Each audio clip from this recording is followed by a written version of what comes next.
thirst had taken over. He needed a drink. Rappaport's secretary came in and announced that the judge was ready to see them. Busy signing papers, Rappaport took a full minute before indicating the two empty chairs that faced him, still not looking up from his desk. It was September, and the weather was warm, but the judge had on a three-piece suit with a gold chain looped through the vest and black judicial robes open over that. A few strands of gray hair had been carefully combed and plastered across a white scalp.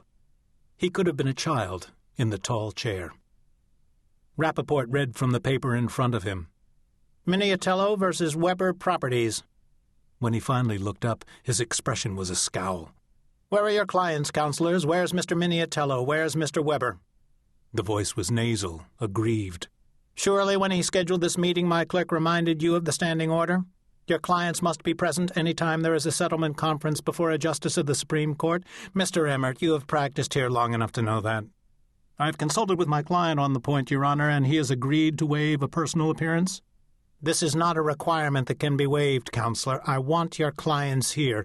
And you, Mr. Seeley, what about your client? Is he waiving, too? He was detained, Your Honor, but he's on his way. Seeley had made a detour from his room at the University Club to his office on 6th Avenue in Midtown to collect a briefcase, and there had fallen into a long conversation with one of the mail boys about the Mets losing a doubleheader the day before. Leaving the building in a hired car, he forgot his promise to pick up Gary Miniatello at the sculptor's loft so they could review strategy for the settlement conference. Only when he was walking up the granite courthouse steps, already late for the meeting with Rappaport, did Seeley remember the promise. He made a rushed call for Miniatello to meet him in chambers. So we shall sit here and wait for Mr. Seeley's client. Seeley had dealt with difficult judges before, but he had the feeling that Rappaport was going to be a special challenge. The judge swiveled in his chair to Emmert. You're Fordham, aren't you? 2 years behind, Your Honor. Your name still echoed in the hallways. All the time I was there, the professors were still talking about when you destroyed the Columbia team in the moot court competition. Rappaport beamed. Harvard, too. In the finals. The Jesuits field a fine moot court team. Where did you go to school, Mr. Seeley? Canisius. The Jesuit school upstate? Seeley nodded. I didn't know they had a law school. They don't. I went to college there. I was asking where you went to law school, Rappaport said. Seeley knew that's what he had meant. Harvard. I thought so. An Ivy Leaguer. The judge paused to think if he could make something more of that, and instead made a show of studying his wristwatch and adjusting the cuff of his shirt. I have a heavy schedule today, counselors, and unlike you, I'm not paid by the hour, so why don't we get started? You can fill your client in when he arrives, Mr. Seeley. Mr. Emmert, I want you to brief your client, too. He searched through the papers on his desk. Correct me if I am in error, counselors, but as I understand it, what this little tempest is about is that your client, Mr. Seeley, sold one of his sculptures to Mr. Emmert's client, and now he wants to stop him from putting a coat of paint on it. Miniatello's sculpture consisted of a dozen or so rusted structural girders exploding through a brick wall in the lobby of a Park Avenue office building. The girders' extremities twisted and shredded as if from a violent explosion. The building, owned by Emmert's client, had been on the market for more than a year. A buyer had at last made an offer on the property, but insisted that the sculpture be cleaned up and painted. Miniatello objected. None of his works had ever been painted. To do so, he told anyone who would listen, would violate the integrity of his vision. Seeley didn't care much for the sculpture or for Miniatello, but nonetheless won a temporary restraining order enjoining any alteration of the work. His next step, unless the Honorable Randall Rappaport forced a settlement on him, would be to go to trial and win a judgment making the injunction permanent. Seeley had been waiting years for a case like this. The opportunity to establish a foothold in New York law for the principle that artists have moral as well as economic rights, that no one, not even the owner of a work of art, can alter the work without the artist's consent. If Your Honor will, so we have a straightforward clash of interests here, Rappaport said. His chair squeaked as it rocked in a steady rhythm. Your client's aesthetic wishes on the one side, Mr. Seeley, and on the other side the interest of Mr. Emmert's client in selling his property. What's not clear to me, Mr. Seeley, is how your client has been injured. I would be interested in hearing what precedents you think you may have on your side." If the judge had read Seeley's brief, he knew there were no direct precedents to support his position. But neither had there been direct precedent for any of the great decisions that had challenged and ultimately reversed the authority of existing law. For Seeley, that was the great beauty of American law. If you were persistent, prepared thoroughly, and had justice on your side, you could change the law. "Your Honor, federal law already—" "This is not federal court, Counselor. This is New York Supreme Court."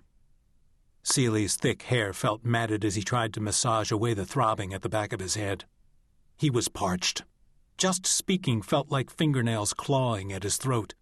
The meeting was not going as he had planned it the night before. It's a fundamental principle of decency that you can't take away an artist's right to the integrity of his work. Emmert said, "What about my client? Maybe he's an artist too.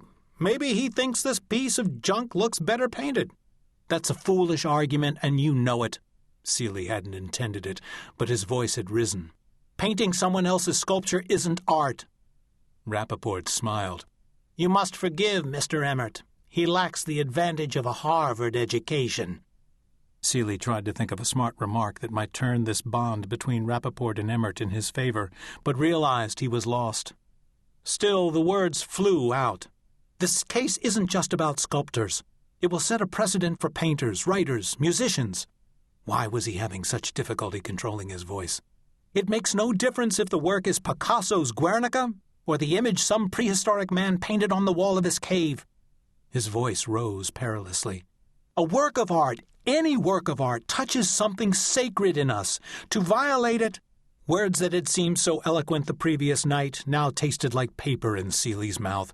He gagged on them and hated himself for believing them. "I don't know what they put up with in federal court, but I will not have voices raised in my chambers. Do you understand that, Counselor?" Rappaport's voice was level, his chair still. He waited for Seeley's acknowledgement before continuing. "Look, let's be practical about this. If ever there was a case that should settle, this is one. On your client's side, Mr. Seeley, there are some injured sensitivities. That is understandable. As you have already acknowledged, there is no precedent, but I'll grant that juries can be unpredictable. Also, the appellate process may fail to correct an error by the jury. So I expect," he turned to include Emmert, "Mr. Emmert might be prepared to offer a reasonable figure for settlement. Reasonable, but not exorbitant. After all, Mr. Emmert's client presumably paid the artist good value when he purchased the sculpture." "Your Honor, that's correct," Emmert said. "My client paid top dollar." "I would be very interested to hear what Mr. Emmert's client is proposing as an offer of settlement."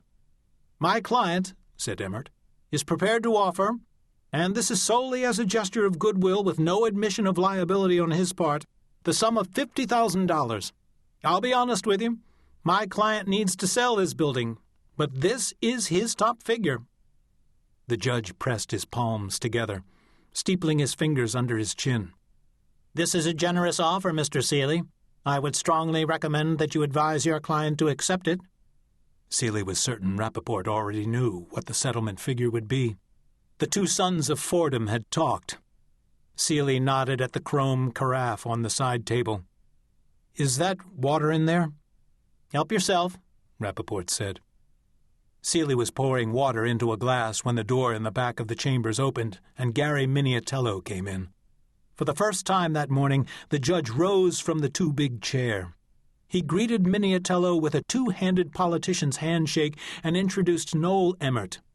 "It is an honor, sir, to have an artist of your stature in my chambers." Miniatello shot a questioning look at Seeley. He didn't know whether this was real or a put-on. Seeley didn't know either. Then he saw what Rappaport was up to. The judge was going to seduce his client into settling. He nodded to Miniatello to take the chair next to him. "So, Mr. Miniatello," Rappaport was back in his chair, "we have been having a little discussion of how best to approach this case. Mr. Emmert and I believe, and just now we were trying to persuade your lawyer, that the most appropriate resolution, strictly confidential, of course, this is all off the record, would be an honorarium of sorts, a proper recognition of your efforts and your reputation, that would at the same time preserve